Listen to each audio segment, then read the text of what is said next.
Magkakaroon lamang po tayo ng karagdagang katanungan. Kanina po ay nabanggit at natanong sa inyo kung ilang putok nabanggit niyo po ay mula sa NBI agent.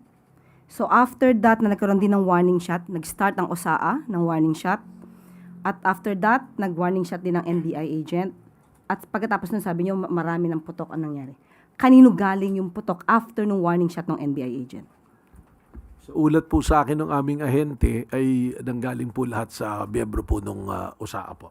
Marami po sila eh. Mga ilang putok po yung naitala sa kanilang pagkakaalala? Basta marami po. Hindi, mahirap po kasi sunod-sunod na po na putok yung nangyari based on the report po na binigay po sa akin. General Natates, meron po kayong info?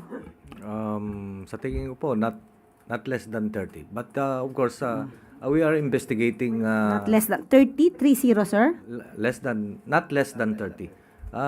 Because it will be quantified dun sa CCTVs as well as empty shells that are recovered during the SOCO operation, as well as yung mga naalis pa. Why? Because doon sa CCTV, makikita naman natin doon may nagpulot ba ng basyo. Hindi natin ma-account. So we are fully accounting it. Sir, yung tinatanong kanina ni Ivy, yung putok ba ay galing sa, tama ba, yung direction? Oo. Galing ba from the Senate o galing from the GSIS premises? Okay. The barrier na nandun is pintuan, but close na yon. Yun yung kaninang nagsasabi ng drilling. Kaya dun sa pinto na yon is naglagay ng bolt. So that is a fact. And then hinarangan ng mga steel cabinets para hindi makapasok doon sa premises ng GSIS coming from the Senate and vice versa.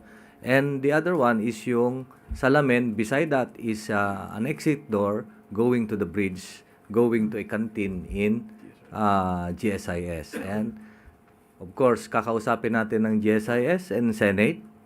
What is the purpose of this exit door going, a bridge going dun sa, malapit dun sa, is it a barrier? Ayan na mismo ba yung ating boundary? Kailangan mag-usap sila or kailangan imbestigahan sila kung nag-uusap ba sila. Is there an evacuation plan? Is there fire evacuation plan? And the purpose of this door at saka bridgeway. And beside that is the window. The window is hold with bullets. Okay, so hindi ko maano yung but initial appreciation of that is the bullets came from inside. Inside a Senate? Inside the Senate. Okay, thank you very much.